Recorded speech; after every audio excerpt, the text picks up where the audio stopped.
ბაწაი დავისვენე YouTube-ისგან და განახლებული ენერგიებით დაგიბრუნდით. როგორ ხართ? იმედი მაქვს ყველანი ხართ ფანტასტიკურად, ყველაფერი მითის როგორც თქვენ გაგიხარდებათ, ძალიან მომენატრეთ. პირველი რაც მიწერია მოკლედ ჩემს ჩანიშვნებში და რაც გახდათ აი ამ ვიდეოს ინსპირაცია არის air freshener-ები. ოთახის რას ვეძახით ახლა დამეხმარეთ ოთახის ჰაერის გამწმენდი სპრეები. გამწმენდი. ძალიან საშიშია და რატომ მოკლედ ეს სპრეები შეიცავს ყველა მათგანი ძალიან საშიშ ტოქსიკურ ქიმიურ შემადგენლობებს, რაც ვრცელდება ოთახში, როდესაც მას ვასხამთ. პირველ რიგში ის გასხმის დროს გვესხმება ჩვენ, ისრუტავს მას ჩვენი ფილტვები, ისრუტავს მას ჩვენი კანი, ხვდება მისი ნაწილაკები ჩვენს თვალებში, პირში და შესაბამისად მე აბინძურებს მთლიანად ოთახს.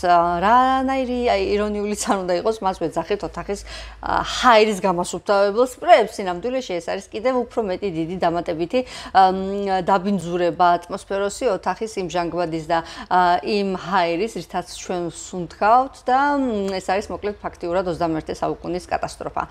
გირჩევთ რომ თავიდან აირიდოთ, იმიტომ რომ ძალიან ბევრი ენდოკრინული ასე ვთქვათ ისინი აქვს ენდოკრინული ფუნქციის გამაღიზიანებელი ეფექტები აქვს აი ამ სპრეებს და ამით კი არ გავასუფთავოთ ოთახში უბრალოდ ოთახში ატმოსფერო და ჰაერი, არამედ შევაღოთ ფანჯრები ხალხო, შევაღოთ ფანჯარა 5 წუთით და გასუფთავდება. ეს არის უბრალოდ შენიღბვა, ეს სპრეები და რეალურად გასუფთავებასთან ამ სპრეებს ჰაერის გასუფთავება გაწმენდასთან არანაირი საერთო არ აქვს ეს.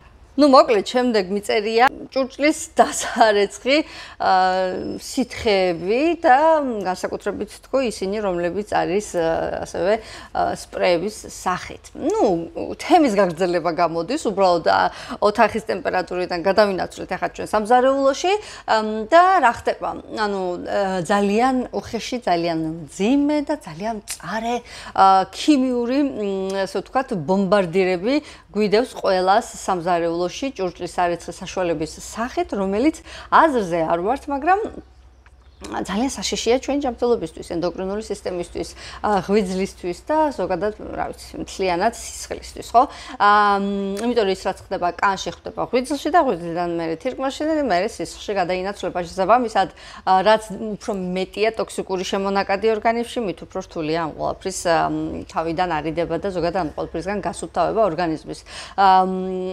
ასე რომ, ანუ იცით რა იყო ისიც ნება მამიწია მე მგონი იმ მომენტში მახსოვს და რაღაც აქ დამიბნელდა რაღაცები დამემართა ფაქტიურად მაშინ როცა ინტერნეტში შემთხვევით გადავაწყდი ვიდეოს სადაც ადამიანი იყენებს აი ამ ჭურჭლის სარეცხს ძალიან ისეთ ქაფს და მე ასე ერთი ხელის მოსვლით გადაატარებს წყალზე და დადებს გასაშრობად და აი და ნუ ყველაზე უარესი რა იყო რომ სამსახურში მე თვითონ მე ლაივში აღმოჩნდი თანამომწრე აი ამის რომ ერთ-ერთი ჩემი თანამშრომელი მოკლედ საჭმლის მერწმევის მერე აი ამ ფეირი იყო თუ რაც იყო აკაფებს ძალიან მაგრად და შემდეგ რუდუნებით კარგად აი ამ გამორეცხვის და ჩამორეცხვის გარეშე აი ამ ჭურჭლიდან აი ქაფის და ამ რაღაცის ასე უბრალოდ როგორ აგიხსნათ ახლა ეს შეაცურა ერთი შეცურება ონკანზე და ის ნახევარი მირჩენილი ჰქონდა ეს ქაფი და რაღაცები და იქ დაჟმოტილად დადო ეს ყველაფერი გასაშრობა და როცა ის შრება უკვე ახარ ჩანს მეგობრებო რომ იქ ამ ქაფს ადგილი ჰქონდა და შეიძლება ეს ქაფი მე შემდეგმა ადამიანმა მიაჭამოს საკუთარ საკვებს.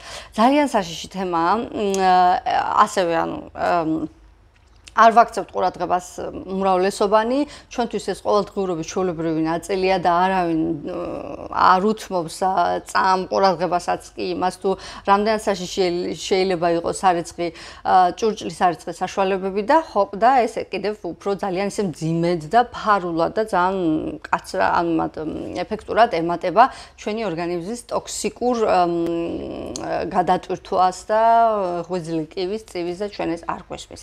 შესაბამისად შესაბამისად მთლად იყავით, ჯერ ესეთი გამოიყენეთ, რაც შეიძლება, იმიტომ რომ ეს სარეცხვის საშუალებები სავსეა, მეგობრებო, ძალიან მძიმე ქიმიური ნივთიერებებით, რომლებიც არც ერთი მათგანი არ არის ჩვენი ორგანიზმისთვის მეგობრული და ჩვეულებრივი მოვლენა.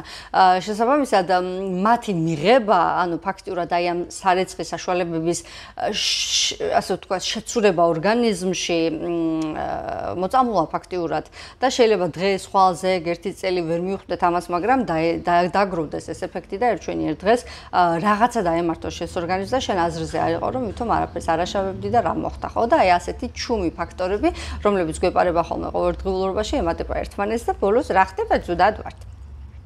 მოკლედ თხილად იყავი და რას მინდა კიდევ სანამ შემდეგ პუნქტებზე გადავალ, მესამე პუნქტამდე სანამ მივალ, მოკლედ ერთ-ერთი ყველაზე საშინელება კიდე რა არის? აი მე აგერ გვიდევს ჩვენ აქ ჩვენს ასე ვთქვათ დასასუფთავებლებში, ჩემმა მეზობელმა მოიტანა მოკლედ ლიდლი, ვისაც მოგეპოვებათ, ალბათ ყველას გაქვთ ეს ნანახი, გლასატორეს ეძახიან, რომელიც არის თხევადი სახის, ქლორს შეიცავს და არის სპრეის სახით. მახსოვს, როგორ ამეწვა ეგრევე თვალები, როგორ ჩამეწვა აი სასუნთქი ისინი მილები მთლიანად და ვიგრძენი აი ამ გლასატორეს გემო პირ. მესამე პუნქტი, რაც მაქვს აქ ჩანიშნული, არის იგივე თემის გაგრძელება, ძალიან დიდ ხანს არ შევჩერდები, მაგრამ აუცილებლად უნდა მოიხსენიო, მეგობრებო, ეს არის სამზარეულოში სარეცხვის სპონჯები. სარეცხვის სპონჯი არის ძალიან ისეთი თემა, ბევრგან მივსულვარ და ბევრგან მინახავს ეს სპონჯები საუკუნის ხანგრძლივობის. მოშლილია უკვე ცვივა და პატრონი ვერ ხვდება რომ გამოცვალოს. სპონჯები, რომლებიც არის გამოყენებული ყველაფერზე და ყველაფრისთვის და მაინც მე იმ სპონჯით ბოლოს ჭურჭელი ან ჭიქა და ჩანგალი და დანა და ესენი ირეცხება, ხო? სპონჯი, რომელთაც ირეცხება როგორც ძალიან მძიმე ზეთიანი რაღაცები, ასევე შემდეგ ყოველდღიურ გამოყენებაში მქონი ჭურჭლები, ხო?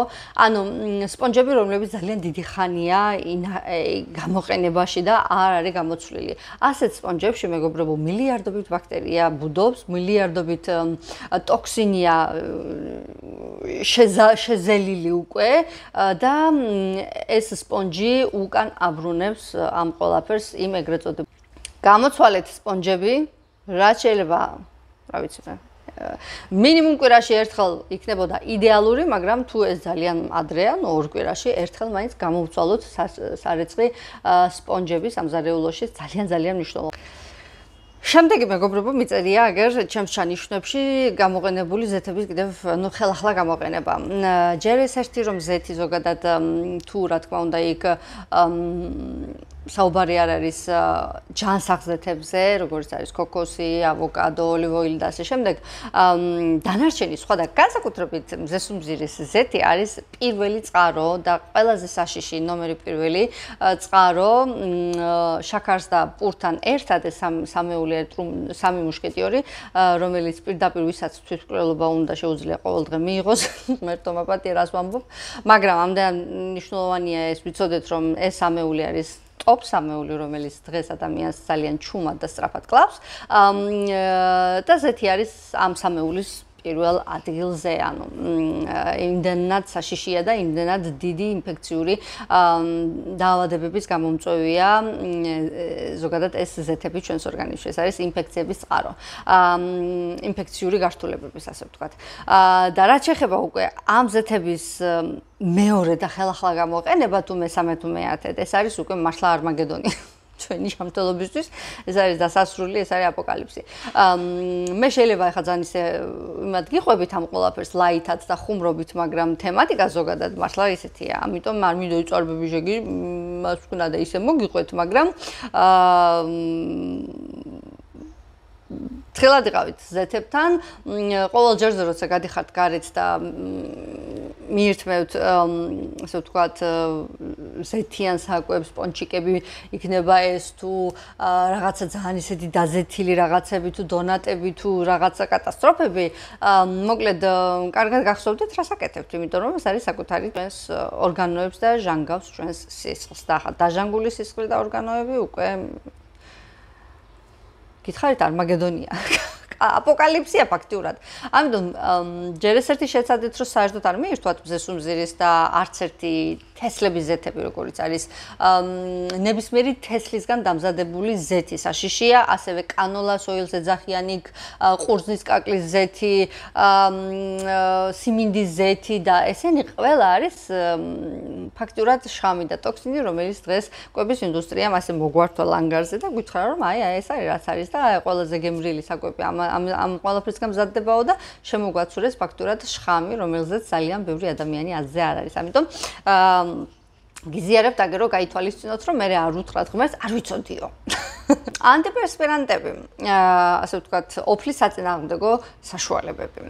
ამაზე ზუსტად ვიცი, იმიტომ რომ ძალიან ბევრჯერ ბევრგან შემხედრია რომ უკვე ვიცით საქართველოში მრავლესობამ რომ ეს ალუმინის შემცველობით ანტიპერსპირანტები საშიშია და კიბოს გამომწვევია და ბლა ბლა ბლა, მაგრამ მაინც ვიყენებთ თომ?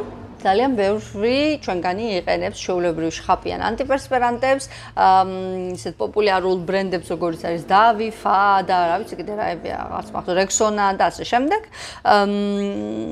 და ეს ანტიპერსპირანტები არა მარტო შხაპნა სახით არის, არამედ დღეს უკვე კრემოვანი არის, არ გჭირდებათ ჩემგან ამის ახსნა, მშვენივრად იცით თქვენ თვითონ, ხო? ყველა მათგანი მეგობრებო შეიცავს უდიდესი რაოდენობით ტოქსინებს. შეიცავს ჩვენი აი ამ ლიმფური სისტემის, რომელიც ზუსტად ბუდობს აი ამ ადგილებში, ბლოკავს ამ ჩვენს ლიმფურ სისტემას, ბლოკავს ჩვენი ოფლის გამოყოფის გლანდებს, გამომყოფ გლანდებს, არაძლევს ორგანიზმს იმის საშუალებას, რომ ის ტოქსინი, რომელიც მან ლიმფური სისტემის მეშვეობით უნდა გამოიტანოს და ოფლით უნდა გამორეცხოს გარეთ, ამის საშუალებას აღარ აძლევს უკვე ეს ანტიპერსპირანტი და ეს ისეთია, ცელოფანი მოგახუროთ თავზე ვიღაცამ და მაგ ცელოფნით გაიძულოთ შეგიკრათ და გაიძულოთ ისუნთქოთ. რა დაგემართებათ, გარდაიცვლებით ერთ წუთში. ხო და რა უპავთ მეც არაფერს არ ვუშვებით და ძალიან ბევრჯერ მეგობრებო ცუდად არ გამიგონდა ეს ანტიპერსპირანტი გამოიყენა ხალხმა, მაგრამ მე მაინც აყროლდა. შესაბამისად ყველაზე საუკეთესო, მე აქ არ გთავაზობთ ახლა თქვენ ამ ვიდეოში, იმიტომ რომ 16 რაღაცა უნდა გაგიზიაროთ და ეს 16 ზღვაში წვეთია, იმიტომ თუ არ შემიძლია ამ ვიდეოში დროულად ჩავეტიო, რომ შემოგთავაზოთ აი ამ არა გააკეთოს საპირისპირო რა უნდა გააკეთოები, მაგრამ ერთადერთი რჩევა რაც შემიძლია აგუცებთ და სწრაფად მოგართვათ არის ის, რომ გამოიყენეთ ბუნებრივი საშუალებები, ან გამოიყენეთ ის ანტიპერსპირანტები, რომლებიც დამზადებულია მარილებისგან და იმ ეს მარილი არ ბლოკავს ორგანიზმში ოფლის გამოყოფას, მაგრამ კლავს იმ ბაქტერიებს, რა ბაქტერიებიც იღლიაში იწვევს აი ამ ცუდ სუნს, რაც ეგრეთ წოდებულად არის, ანუ ფაქტურად რატომაც ყარს ეს ჩვენი, ასე ვთქვათ, იღლიები, არის ის, რომ აქ გვაქვს ბაქტერიული წამონაზარდი და ეს ბაქტერია იწვევს აი ამ ძალიან ცუდ სუნს და ზუსტად ეს მარილოვანი ანტიპერსპირანტები კლავს აი ამ ბაქტერიებს და პარალელურად არ ბლოკავს ოფლის გამოყოფას, ამიტომ გადაერთეთ და თმის დაბანა ტანის დაბანის მერე. ანუ ფაქტურად თმას რო ვიბანთ, ჯერ ტანს ვიბანთ და მერე ვიბანთ თმას და გამოვდივართ ზაბაზანოდან. საშინელება არ ასაკეთებთ, მე ამას ამართლა აკეთებთ, არ შეიძლება, იმიტომ რომ ყველა ის ჩვენი თმისმოვლის საშუალებები, განსაკუთრებით ახლა ეს ეხება ქალბატონებს, რომლებიც მრავალნაირ თმისმოვლის საშუალებას იყენებს და ასე ვთქვათ, იქნება ნიღაბი თუ კონდიციონერი თუ სკრაბი თუ ასე შემდეგ და ასე შემდეგ და განსაკუთრებით თუ ისეთებს იყენებთ, რაც დღეს შეიცავს SLS-ებს და ლაურეტ სულფატებს და კატასტროფებს და ასე ვთქვათ, ტოქსინებს ერთი სიტყვით, ხო? წარმოიდგინეთ, რას აკეთებთ? ახლა დაიბანეთ, შეხვედით საბაზანოში, ყოველ შემთხვევაში ეს იქნება თბილი ან ცხელი. ზამთარში ძალიან მიყვარს მე პირადად ცხელი აბაზანა. ცხელი შხაპი ფაქტიურად და მოკლედ თუ თქვენც ჩემნაირი ხართ და გიყვართ ცხელი შხაპები, შედიხარ ღებულობ აი ამ ცხელ წყალს, ეს ცხელი წყალი ხსნის შენს ფორებს, რისი მისიაც არის ჩამორეცხოს შენს კანზე უკვე არსებული დაგროვილი ჭუჭყი, ტოქსინები და ასე შემდეგ. და ამ დროს რას ვაკეთებთ ჩვენ? დავიბანეთ ეს ტანი, ჩამოვიშორეთ ეს ყველაფერი, ჩვენი ფორები ჯერ კიდევ ღიაა და შემდეგ ავდეგით და დავიბანეთ თავი და ის ყველა თავისმოვლის საშუალებები, რაც ავსეა აი ამ ტოქსიკური ნივთიერებები და SLS-ები და ქიმიური ნაერთებებით ტანზე მოგვეწკება, მოკლედ ფაქტიურად და მერე ავდექით და ვიმშრალეთ ეს, დავიტოვეთ იქ და გამოვედით გარეთ.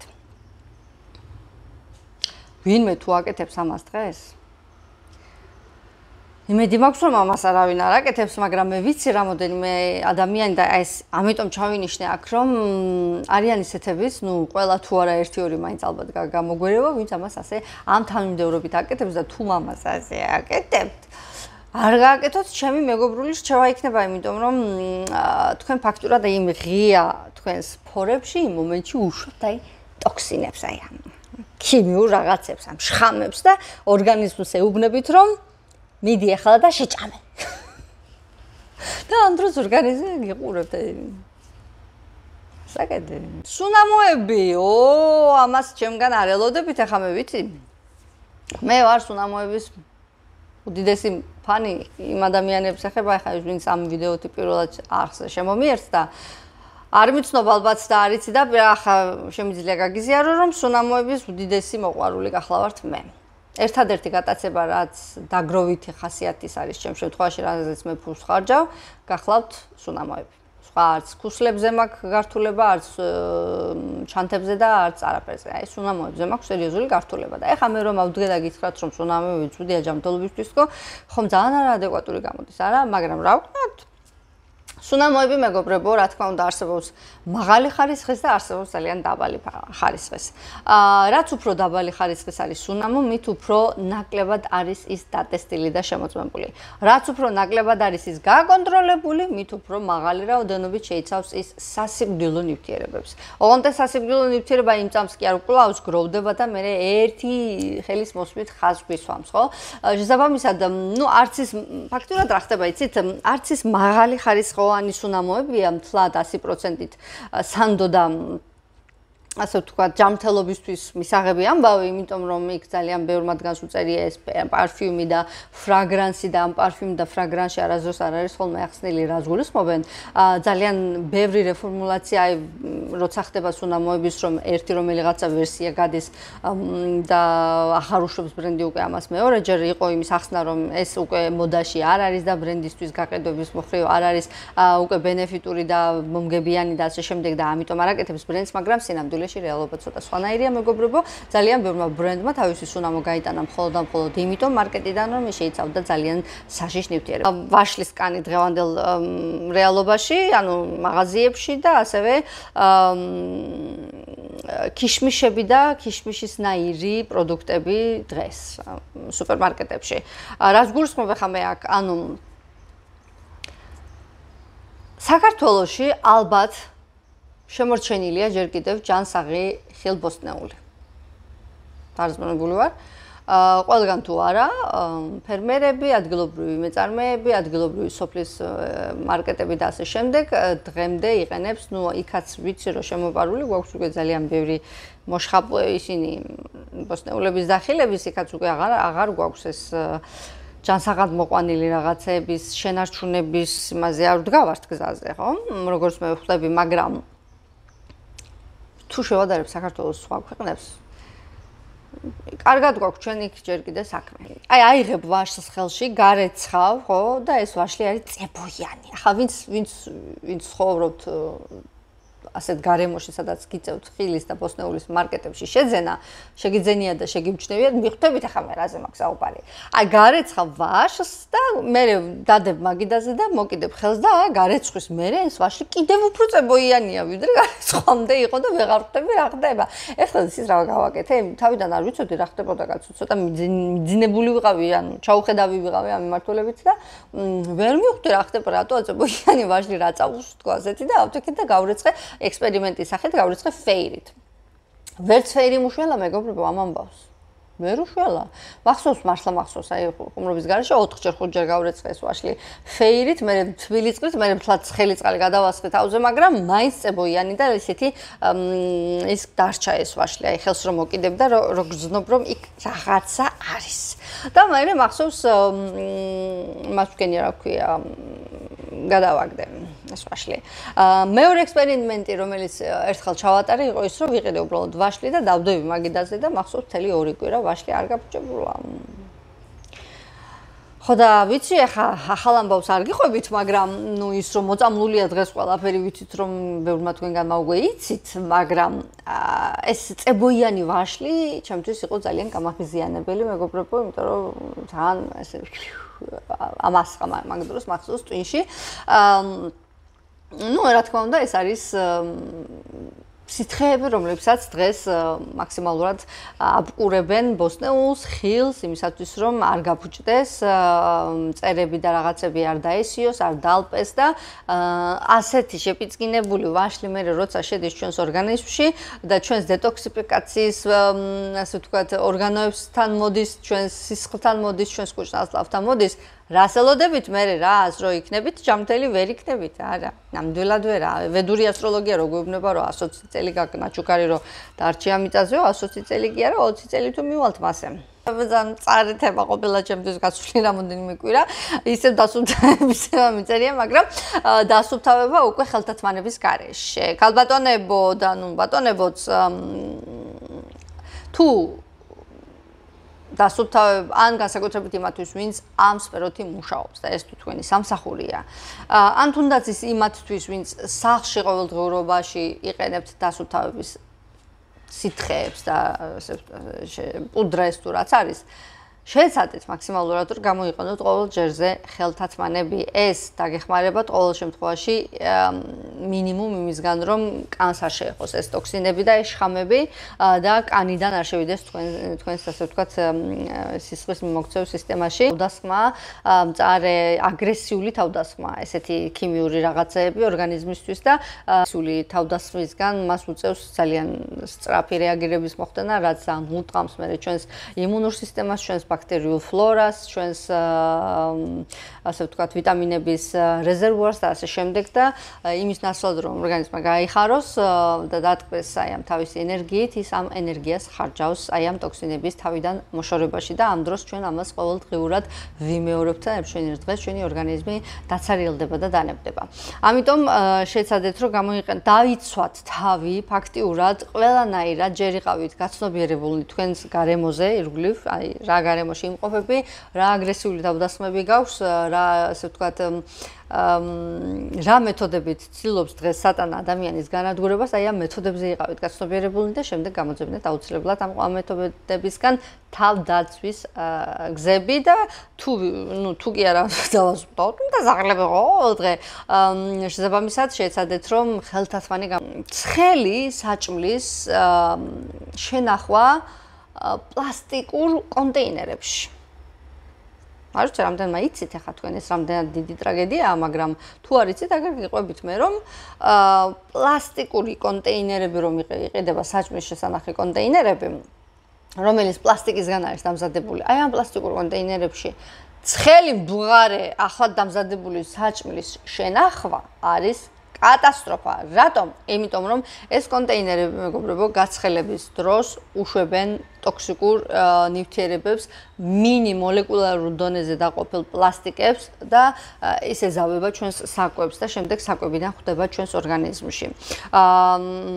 ძალიან მრავალნაირი საშიში ნივთიერება გამოიყოფა აი ამ პლასტიკებისგან, განსაკუთრებით მათგან ვინც არის ასევე რომლებიც არის შეღებილები, სხვადასხვა ფერის რომ არის თითო ეს ფლად კიდე უფრო დამატებითი საშიში რაღაცებია მაგ შეთუთხნული, ამიტომ როდესაც ვათავსებთ იქ ცხელ იქნება ეს საკვები იქნება თუ ცხელი ასე ვთქვათ წყალი თუ რაც არ უნდა იყოს ცხელი ხო იქ ხდება ქიმიური პროცესი როდესაც ეს კონტეინერი იწყებს წარმოშვებას და გამოშვებას აი ამ ტოქსინების გარეთ და შესაბამისად საჭმლის მერე ხდება ჩვენს ორგანიზმში შიგნით და ამიტომ არის ხოლმე უმრავლესობა ჩვენგანის ღვიძლი დღეს გადატვირთული პანკრეას ძალიან ცუდი სიტუაცია აქვს ტოქსინებით არის ჩვენი ორგანიზმის სისხლს უჭირს და მე ეს ყველაფერი ადანადგურებს მთელ სისტემას.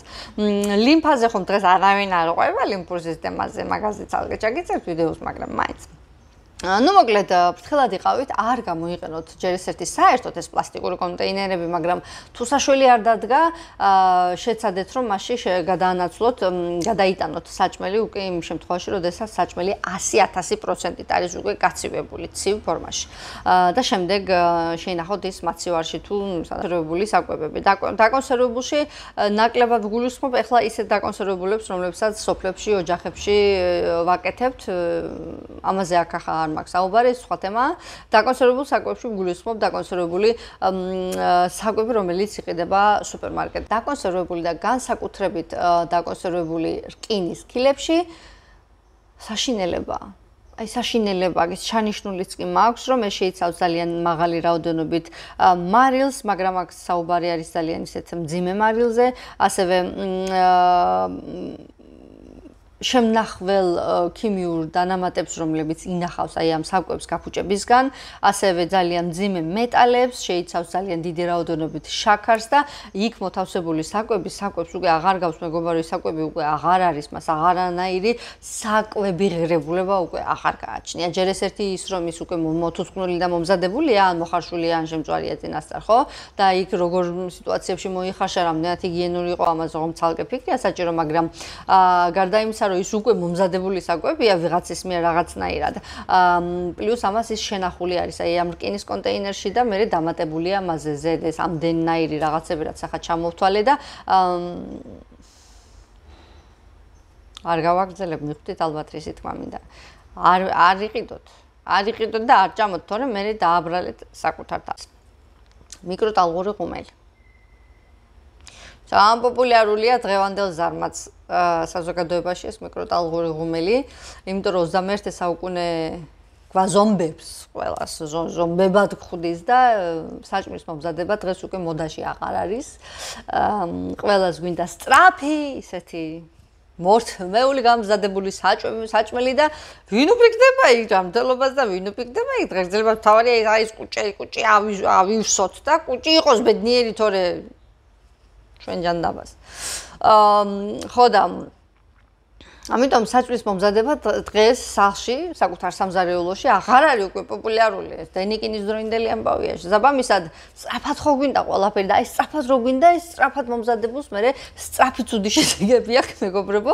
ამიტომ ეს უწყინარი მიკროტალღური ღუმელი, რომელიც ყველა ოჯახშია დღეს, ძალიან საწყენ შედეგებამდე მიგვიყვანს ძალიან სწრაფად. დღეს მიკროტალღურ ღუმელში მზადდება თითქმის ყველაფერი.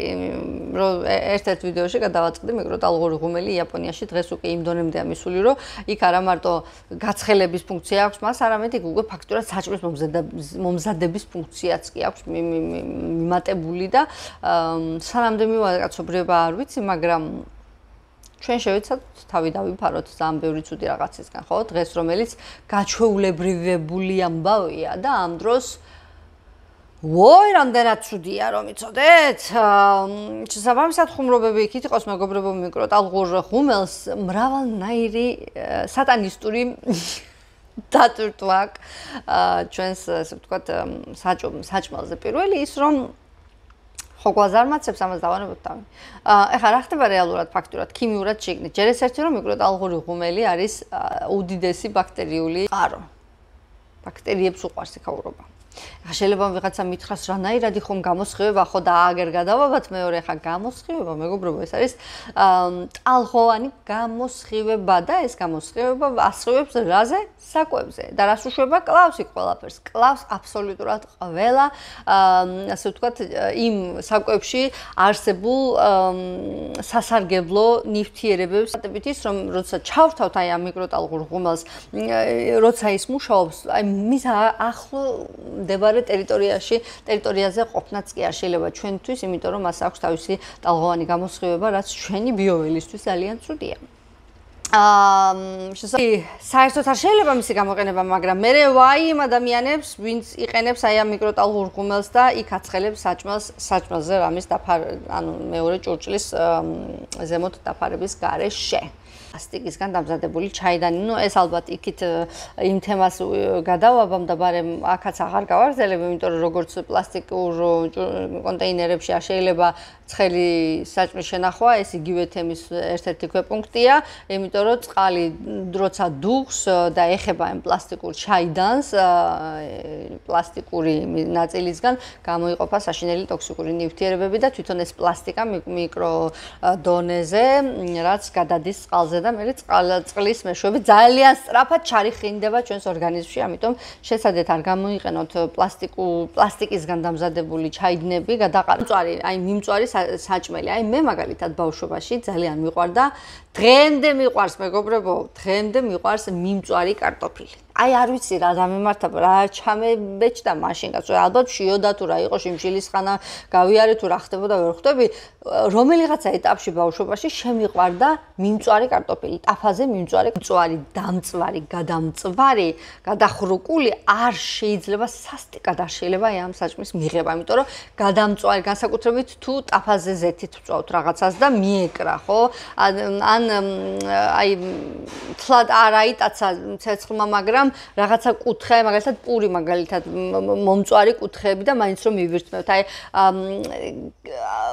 ხორცი რომელიც მიეწვა ცეცხლს და აი მოშავდა, ანუ საჭმელი რომელიც გარდაიქმნა ნახშირად ფაქტიურად. აი ასეთი საჭმლის ჩაყოლიება არ შეიძლება მეგობრებო, იმიტომ რომ ეს სავსე არის უკვე ტოქსიკური გამონაყოფებით, რომელიც ძალიან რთული გადასამუშავებელია ჩვენი ღვიძლისთვის და ძალიან არ მოსწონს ჩვენს სისხლს და ჩვენს ასე ვთქვათ იმუნურ სისტემას. თუ ვინმე სადმე უკვე დაზიანებული აქვს რომელიღაცა უჯრედები და იქ რამე ცუდი პროცესები უკვე იყრის თავს, აი ამ ადამიანებისთვის განსაკუთრებით ასეთი რაღაცების მირთმევა არ შეიძლება, იმიტომ რომ ეს პირდაპირი საკვებია იმ უბედური დაავადებების, ერთ-ერთი მათგანის არის კიბო და ასეთი რაღაცებით გამოკვება ამ ცუდი უჯრედების და დაზიანებული უჯრედების არ შეიძლება, იმიტომ რომ ესეთი საკვები არის ზუსტად აი ამ დაზიანებული უჯრედების ასე ვთქვათ რესურსი, რომ გახანგრძლივდეს მათი და გავრცელდეს, ხო? ადამიანები, რომლებიც იმდენად ახლოს არიან საკუთარ ცხოველებთან, რომ ეს ცხოველები მათ პირს ულოკავენ. პირდაპირი გაგებით ახლა. ეხლა მოიცადეთ ერთი წუთი, არასწორად არ გამიგოს არავინ. ცხოველებზე სიცოცხლეს გავწირავ და ვინმეს მართლა არ ვიცი მე. ვინმესაც გავწირავ. ცხოველების გამო. ცხოველები ჩემთვის არის ერთ-ერთი ღვთაებრივი გამოხატულება ღმერთის. ცხოველი არის ამ პლანეტის სრულფასოვანი წევრი. ცხოველი არის ჩვენი მეგობარი. ის არის ჩვენი მფარველი ანგელოზის, ასე ვთქვათ, ხელსაწყო ჩვენთან კონტაქტისთვის. ცხოველი არის ღმერთისთვის ძალიან მნიშვნელოვანი მისი ნაწილი. ახლა რომ ლატას ცხოველები არ უყვარს, არ გამაგიჟოთ, არ გადამრიოთ. მაგრამ რატომ მოვიყვანე მაინც ეს პუნქტი, ხო? იმიტომ რომ ცხოველის სიყვარული, მასზე ზრუნვა, მეგობრებო და მისი მოვლა არ ნიშნავს იმას, რომ ავალოკინოთ მას ჩვენი ტუჩები. ანუ რა ხდება, როდესაც ცხოველი გვილოკავს ტუჩს? კატები და განსაკუთრებით ძაღლები და ძალიან ბევრჯერ ვხედავ ამას ჩემი მეგობრებიც კი, ვისაც აქ ძაღლები ყავთ, ჩემს თვალწინ ალოკინებენ ამ ძაღლებს და პირშიან ენაჟი ენას უძრებიან. ჩვენ შხაპს ვღებულობთ, ხო? ისინი არ ღებულობენ შხაპს. არც ერთი ცხოველი არ შექმნა ღმერთმა იმისათვის, რომ წავიდეს და წყლით ასე საპნით ამოიბანოს თავისი ისინი, ხო? ცხოველები ცავს ისუფთავებენ პირით. ძაღლის ენაზე, კატის ენაზე შერჩენილი არის ყველა ის ბაქტერია, ყველა ის ჭია, ყველა ის ბოდიში და გამონაყოფის ნარჩენები, თმები და ასე შემდეგ და არა მარტო ეს ყველაფერი, არამედ მე დამატებით ამას ემატება ყველა ის ნივთი, რომელსაც ძაღლი და კატა პირში იდებს, ყველაფერი ეს მის ენაზე რჩება, მეგობრებო და მათი ენა შექმნილია ზუსტად ამისთვის. აი განსაკუთრებით კატის ენას და ზოგადად კატისებური ოჯახიდან ნებისმიერ მათგანს თუ დავაკვირდებით, აი ძალიან მხოკიანი, ისეთი ჯოხებიანი, ეკლებიანი ენა აქვთ იმისათვის, რომ მათ შეძლონ გაიწმინდონ თავიანთი ეს თმიანი კანი აი ამ ენის და ნერწყვის მეშვეობით. და როდესაც ეს ცხოველი მოდის და აი ამ ენას გადებს შენს ტუჩებზე, გადმოაქვს პირდაპირ ეს არის ტრანზიტი ფაქტიურად. აი პირდაპირ გადმოაქვს ყველა ის ფეკალური მასა, ყველა ის ბაქტერია, ყველა ის ჭია, ყველა ის აშინელება და მოაქვს შენს ტუჩთან და შეუშვა მე შენს სისტემაში, ხო?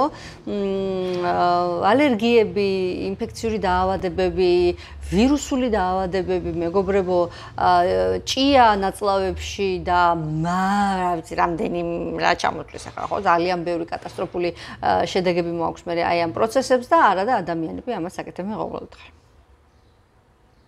ენაცვალებ მაგათ იმუნურ სისტემას.